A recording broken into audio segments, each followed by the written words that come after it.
Price எல்லாம். யோவான் 3வது அதிகாரம் 16வது வசனம் படிக்கிறேன். தேவன் தம்முடைய ஒரே பேரான குமாரனை விசுவாசிக்கிறவன் எவனோ அவன் கெட்டு போகாமல் நித்திய ஜீவனை அடையும்படிக்கு அவரை தந்திரளி இவ்வளவாய் உலகத்தில் அன்பு கூர்ந்தார். அப்போஸ்தலனாகிய யோவான் எழுதின இந்த நற்செய்தியில நித்திய ஜீவனை குறித்த அதிக வெளிப்பாடுகளை அவர் கொடுத்திருக்கிறத நம்ம பார்க்க முடியும்.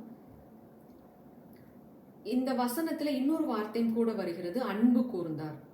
அந்த ஜீவனுக்கும் அன்புக்கும் அதிக தொடர்பு இருக்கிறத நம்ம நிறைய இடங்கள்ல பார்க்க முடியும். யோவான் எழுதின நிருபங்கள்ல 1 யோவான் 1, 2, 3 இந்த 3 அதிகாரத்திலையும் நிறைய அன்பை பற்றி அவர் பேசியிருப்பார். அன்பு என்ற வார்த்தை அதிகமாக வரும். இந்த யோவான் நற்செய்தியில நித்திய ஜீவன் என்ற வார்த்தை அதிகமாக வர்றதை பார்க்க முடியும். அப்போஸ்தலனாகிய யோவானுக்கு ஒரு பேர் வந்து அன்பின் சீஷன். அவர் எப்போதும் ஏசப்பா மார்பில் ஒரு சார்ந்திருந்த சீஷன் என்பதை நாம் பார்க்கிறோம். அதனால தான் அவர் வந்து தன்னுடைய இருதயத்தில் இருந்ததை மற்ற எந்த சீஷனுக்கும் வெளிப்படுத்தாம அந்த வெளிப்படுத்தின சுவிசேஷத்தை அப்போஸ்தலனாகிய யோவானுக்கு வெளிப்படுத்தி காமிச்சிருக்கிறார். அவருடைய அன்பினால் நிரப்பப்பட்ட யோவானை மரணம் ஈஸியாக தொட முடியல அப்படின்றத ஹிஸ்ட்ரி சொல்லுது. ஏன் அப்படின்னா அவரை சாகடிக்கிறதுக்கு கொதிக்கிற எண்ணெயில் போடுறாங்க, ஈட்டியால் குத்துறாங்க, கல்லால் எறிகிறாங்க, எதுவுமே அவரை மரணத்திற்கு நேராக இட்டு செல்ல முடியலையா. அதனால தான் கடைசியாக அவரை வந்து ஆள் நடமாட்டமே இல்லாத ஒரு பத்மு தீவுக்குள்ளே அவரை கூட்டிகிட்டு போகிறாங்க. அப்போ ஒரு மனிதனை தேவனுடைய அன்பு நிரப்பி இருக்கும் பொழுது மரணம் அங்கு வேலை செய்ய முடியல. அதுதான் நித்திய ஜீவன். அந்த ஜீவனுக்கு உட்பட்டு இருக்கும் பொழுது அந்த மனிதனை மரணம் தொட முடியறது இல்லை. இதுதான் சத்தியம். அப்ப வார்த்தையாகிய இயேசு ஜீவ அப்பமாய், ஜீவ ஒளியாய், ஜீவ தண்ணீராய் நமக்குள் இருக்கும் பொழுது இருள் நம்மை பற்றி கொள்ள முடியாது.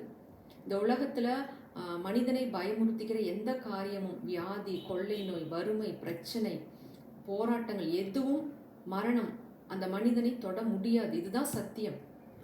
அவருடைய வார்த்தை ஜீவனாய் ஒரு மனிதனுக்குள் இருக்கும் பொழுது நிச்சயமாக அந்த நித்திய ஜீவன் அவனுக்குள் வந்து விடுகிறது. இப்ப இந்த வசனம் சொல்லுது, அவர் நித்திய ஜீவனை கொடுக்க தன் ஒரே பேரான குமாரனையே கொடுக்கிறார். எதற்காக? அப்ப அவருடைய ஆசை வந்து மனிதன் வந்து நித்திய ஜீவன் உடையவனா இருக்க வேண்டும் என்பது தேவனுடைய விருப்பமா இருக்கிறது. ஸோ அதற்கு ஒரு பிரைஸ் வந்து தன்னுடைய ஒரே பேரான மகனை கொடுப்பதற்கும் அவர் தயங்கல. அந்த அளவுக்கு நம்மிடத்தில் அவர் அன்பா இருக்கிறாராம். அதாவது நம்ம யோசிச்சு பார்க்கும்போது ஏதேன்ல ஆதாமோடும் ஏவாளோடும் அவர் உறவாடி கொண்டிருந்தார். அப்ப விழுகைக்கு முன்பாக அவனிடத்தில் ஜீவன் இருந்தது. அவன் தேவனை போல மரணம் இல்லாத, இருள் இல்லாத ஒரு மனிதனாகத்தான் அங்க இருந்தான். ஏன்னா அவர் சொல்றாரு இல்லைங்களா, தம்முடைய சாயலில் தம்மை போலதான் மனிதனை உருவாக்குறார். அப்ப தேவனோடு உறவு கொள்ள வேண்டும் என்றால் தேவனுடைய அந்த தன்மை மனிதனுக்குள் இருக்கும் பொழுதுதான் அவரோடு அந்த சஞ்சரிப்புக்குள்ள உறவாடலுக்குள்ள வர முடியும். ஸோ அதற்கு ஆசையோடு தான் நம்மை தேடி இந்த உலகத்திற்கு வந்தார். மனிதன் விழுந்து போன பொழுது தேவனோடு உறவு கொள்ள முடியல. அவர் ஆசையாக தேடி வர்றாரு. ஆனால் மனுஷன் அந்த இடத்துல பயந்து ஒளிந்து கொள்கிறான். அப்போ மீண்டும் அந்த பயமற்ற ஒரு நிலைமையில மனுஷனை கொண்டு வந்து நிறுத்தி அவனோடு உறவாட ஆசை கொண்டு தான் நம்மை தேடி இந்த பூமிக்கு வந்தார். எத்தனை நல்ல தேவன்! அப்போ இந்த வேதம் என்பது ஏதோ மனிதனுக்கு அவர் எழுதி கொடுத்த ரூல்ஸ் அண்ட் ரெகுலேஷன்ஸ் இல்லை. அப்பாவுடைய இருதயத்தை, அழகான இருதயத்தை நமக்கு வெளிப்படுத்தி காமிச்சிருக்கு. இந்த யோவான் எழுதின சுவிசேஷத்தில் பார்க்கும் பொழுது அவர் தேவனுடைய இருதயத்தை ரொம்ப ஆழமாக அறிந்த ஒரு சீஷனாய் அவருக்குள் இருக்கிற அநேக ரகசியங்களை வெளிப்படுத்தி காண்பித்த ஒரு சுவிசேஷமாக நம்ம பார்க்க முடியும். அப்ப அந்த ஜீவன் இருக்கிற இடத்துல அன்பு நிறைந்திருக்கிறது. அன்புக்கும் நித்திய ஜீவனுக்கும் அதிக தொடர்புடையதா இருக்கிறது. அந்த அன்பினால், தேவனுடைய அன்பினால் நிரப்பப்பட்ட மனிதனை ஜீவன் ஆளுகை செய்யும் பொழுது அந்த மனிதனிடத்தில் எந்த இருளும் வேலை செய்ய முடியல. ஈவன் மரணம் கூட அந்த மனிதனை தொட முடியல. அந்த மனிதனுடைய இருதயத்தில் தேவனையும் அன்பு செய்கிறான், மற்ற மனிதர்களையும் அதே அன்போடு நேசிக்கிறான். அப்ப அவர் எழுதின நிருபத்துல சொல்றாரு, ஆண்டவருடைய வார்த்தையை கை கொள்வது தேவனிடத்தில் அன்பு கூறுவது. அப்ப ஒரு மனுஷன் வந்து தேவனிடத்தில் அன்பா இருக்கிறேன் என்று சொல்லிக்கொண்டு சக மனிதர்களை வெறுத்தான் அப்படின்னா அவனிடத்தில் தேவ அன்பு இல்லை அப்படின்னு தான் சொல்றாரு. அப்ப நம்மளுடைய இருதயம் தேவனுடைய அன்பினால் நிரப்பப்பட்டு இருக்கும் பொழுது அந்த அன்பு மற்ற மனிதர்களையும் அது கடந்து செல்லும். அந்த மனிதனுடைய இருதயத்திலிருந்து வெறுப்போ, கசப்போ, குறைவுகளோ, குற்றப்படுத்துதலோ, குறை சொல்லுதோ, மன்னிக்காமல் இருக்கிறதோ எதுவுமே அங்கிருந்து புறப்பட முடியாது. அதுதான் உண்மையாக இருக்கிறது. அப்ப இந்த தேவனுடைய இருதயம் என்ன அப்படின்னா, மனிதனை தேவனை பற்றி சொல்லும் பொழுது அவர் நித்தியானந்தமுள்ள ஏக சக்கராதிபதி, சாகாமை உடையவர், ஒருவரும் சேரக்கூடாத ஒளியில் வாசம் செய்கிறவர். அப்படிப்பட்ட ஒரு தேவன் மனிதனுக்குள் அந்த நித்திய ஜீவனை கொடுத்து அவனை தன்னோடு சரிசமமாக உட்கார வைத்து அவனோடு உறவாட வேண்டும் என்பதுதான் அவரோட ஒரே ஆசை. வேற எந்த நோக்கமும் இல்லைங்க. அப்ப சிலுவை மரணத்தில் அவர் தன்னுடைய அன்பை வெளிப்படுத்தி காண்பது, இப்படிப்பட்ட ஒரு கிரயத்தை கொடுத்தாவது நான் உன்னை மீட்டு கொண்டு என்னோடு நீ உறவாடுகிற அந்த நிலைமைக்கு வரணுன்றது தான் அவருடைய ஆசையும் விருப்பமா இருக்கிறது.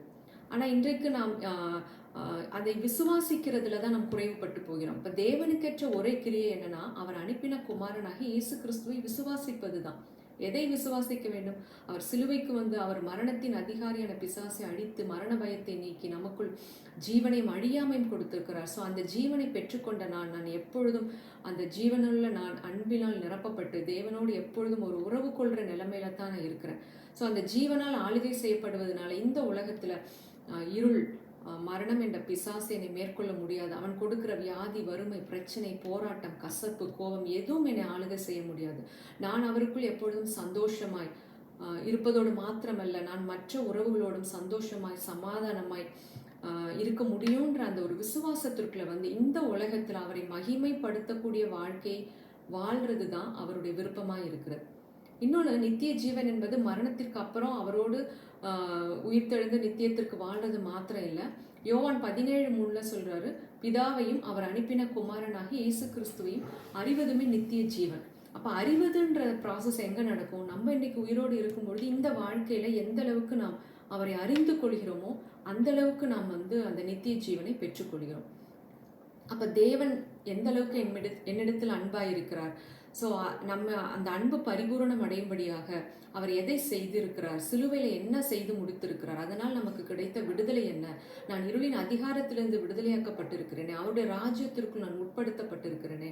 ஸோ அதனால இந்த உலகத்தின் இருள் என்னை மேற்கொள்ள முடியாது. ஒளியில் உள்ள பரிசுத்தவானுடைய சுதந்திரத்தில் பங்கடையும்படி என்னை தகுதிப்படுத்தி இருக்கிறார். நான் ஆட்டுக்குட்டியின் ரத்தம் தெளிக்கப்பட்ட இடத்திற்கு நான் வந்திருக்கிறேன். ஸோ இப்படிப்பட்ட மேலான காரியங்களை அவர் எனக்கு செய்திருக்கும் பொழுது நான் இந்த உலகத்தில் கவலையோடும் கண்ணீரோடும் போராடி கொண்டிருப்பது அவருக்கு விருப்பமே அல்ல.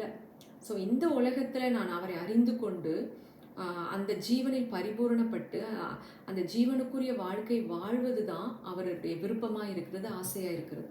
ஆனா இன்றைக்கு உலகத்துல பிசாசோடைய நோக்கம், திட்டம் எல்லாம் மனிதனுக்கு பயத்தை கொடுத்து கவலையை கொடுத்து அவனை பலவித வியாதிக்குள்ளும் பிரச்சனைக்குள்ளும் தள்ளி அவனை கொலை செய்வது தான் அவருடைய நோக்கமா இருக்கிறது. திருடன் திருடவும் கொல்லவும் அழிக்கவும் வருகிறான் என்று வேற ஒன்றுக்கும் வரான், ஆனால் நானும் ஜீவனை கொடுக்கவும் அந்த ஜீவன் பரிபூரணப்படவும் வந்தேன் என்றார். அப்ப ஆண்டவராக இயேசு கிறிஸ்து நமக்குள் இருக்கிறதுனால அந்த ஜீவனை பெற்றுக்கொண்டோம். அந்த ஜீவன் பரிபூரணம் அடையணும். அந்த பரிபூரணத்தை நோக்கி செல்வதற்கு நாம் செய்ய வேண்டியது அவருடைய வார்த்தைகளை அப்படியே நம்பி விசுவாசித்து அதை ஆழமாய் நாம் பற்றி கொள்ளும் பொழுது நிச்சயமாக அந்த நித்திய ஜீவன் நமக்குள் பரிபூரணம் அடையும். அன்பினால் கிரியை செய்யும் விசுவாசம் ரொம்ப முக்கியங்க.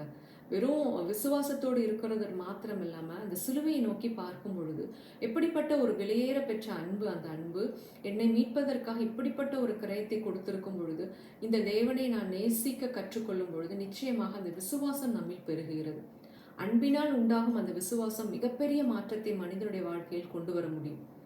ஏன்னா அந்த சிலுவை பார்க்கும் பொழுது மனிதனை மீட்பதற்காக தேவாதி தேவன் மாம்சத்தில் வெளிப்பட்டு தன்னை அங்கே பலியாக ஒப்பு கொடுத்த அந்த காட்சிகளை நாம் யோசித்து பார்க்கும் பொழுது அந்த இடத்துல அவருடைய ஆவி கலங்கியது. அவர் தன்னுடைய ஆத்துமாவை குற்ற நிவாரண பலியாக ஒப்பு கொடுத்தார். அவர் ஆத்துமாவை மரணத்தில் ஊற்றினார். அவர் தன்னுடைய கடைசி சொட்டு ரத்தத்தையும் நமக்காக கொடுத்தார். ஸோ இதையெல்லாம் கொடுத்து நம்மை மீட்டு கொண்டிருக்கிறார் என்றால் நம் மீது எவ்வளவு பெரிய அன்பை வைத்திருக்கிறார் என்பதை யோசித்து பார்க்கும் பொழுது நிச்சயமாக இந்த தேவனுக்காக நான் இந்த உலகத்தில் நித்திய ஜீவனை பெற்றுக்கொண்டு அவரை மகிமைப்படுத்தும் வாழ்க்கையை வாழ்ந்தே ஆக வேண்டும் என்ற அந்த ஒரு ஆழமான ஒரு வைராக்கியம் நமக்குள் பிறக்கிறது. ஸோ அப்பொழுது அந்த அன்பை பார்க்கும் பொழுது நிச்சயமாக எனக்காக இப்படிப்பட்ட ஒரு கிரயத்தை கொடுத்திருக்கும் பொழுது என் வாழ்க்கையில் அவர் சொன்னது எல்லாம் நடக்கும்ன்ற அந்த ஒரு விசுவாசம் நம்மில் பலப்படுகிறது. அப்ப அதை தான் ஆண்டவர் விரும்புகிறார். கிரயத்து கொள்ளப்பட்ட நாம் நம்முடைய சரீரத்தினாலும் ஆவியினாலும் அவரை மகிமைப்படுத்த விரும்புகிறார். அப்ப இந்த வாழ்க்கையை நான் அந்த ஜீவன் நிறைந்த ஒரு வாழ்க்கை, ஒரு பரிபூரணமான வாழ்க்கை வாழ்றது தான் அவரை நான் மகிமைப்படுத்தக்கூடிய ஒரு விஷயமா இருக்கு. அப்ப இந்த ஜீவனால் நிரப்பப்பட்ட மனிதன் மற்ற மனிதர்களை நேசிக்காமல் இருக்க முடியாது. நமக்குள் புறப்பட்ட அந்த ஜீவன் மற்றவர்களுக்குள்ளும் கடந்து செல்கிறது. அப்ப இந்த நாட்கள்ல நாம் செய்ய வேண்டியது, எங்க பார்த்தாலும் மரணம், மரண இருள் சூழ்ந்து கொண்டிருக்கிற இந்த நாட்கள்ல இந்த ஜீவனுக்குரிய வார்த்தைகளை நாம் அப்படியே விசுவாசிக்கும் பொழுது, அவர் சொல்கிறார், என்னுடைய மாம்சத்தை புசித்து என் ரத்தத்தை பானம் பண்ணுகிறவர்களுக்குள் மரணம் இல்லை, அவங்க என்றென்றைக்கும் பிழைத்திருப்பார்கள். இந்த வார்த்தைகள் எல்லாம் நாம் ஆழமா யோசித்து பார்க்கும் பொழுது இன்றைக்கு வரக்கூடிய வியாதிகள், பிரச்சனைகள் மத்தியில நிச்சயமாக நாம் அதையெல்லாம் மேற்கொண்டு ஒரு ஜெயமுள்ள ஒரு வாழ்க்கையை நாம் வாழ முடியும். நம்மளுடைய மனசு எப்போதும் சமாதானமா இருக்கணுங்க. நம்ம சரீரத்துல வியாதிகள் இருக்கக்கூடாது. நம்முடைய தேவைகளுக்கு நாம் எந்த இடத்துலையும் போய் இன்னொரு இடத்துல கையேந்தி நிற்கக்கூடாது. எந்த குறைவுகளும் இல்லாமல் நிறைவாய் வாழ்வது. இதையெல்லாம் ஆண்டவர் நமக்கு கொடுத்து, எல்லாவற்றிற்கும் மேலாக இடைவிடாத தெய்வ பிரசன்னம். எப்பொழுதும் நாம் அவரோடு உறவு கொள்ளுகிற ஒரு நிலைமையில அந்த பிரசன்னத்துக்குள்ள நம்மளுடைய மனசும் ஆத்மாவும் சரீரமும் நிறைந்திருக்கிறது தான் ஹெவன் ஆன் எர்த் லைஃப். அதற்காக அவர் அத்தனையும் செஞ்சுட்டார். ஸோ இதுல போட்டிக்கோ, பொறாமைக்கும், சண்டைக்கும், பிரச்சனைகளுக்கும் நம்ம இடம் கொடுக்க மாட்டோம். நம்மளுடைய வாழ்க்கை எப்பொழுதும் அவரோடு இணைந்திருக்கும் பொழுது, நம்மளுடைய இருதயம் எல்லாம் அவரை பற்றியதாக இருக்கும் பொழுது, நிச்சயமாக நாம் வாழ்கிற வாழ்க்கை இந்த உலகத்துல ஹெவன் ஆன் எர்த் லைஃபா இருக்கும். அதற்காக அத்தனையும் அவர் கொடுத்து விட்டு சென்றிருக்கிறார். நிச்சயமாக நாம் அதை சுதந்திரிப்போம். We are chosen to live a heaven on earth life. Amen, amen.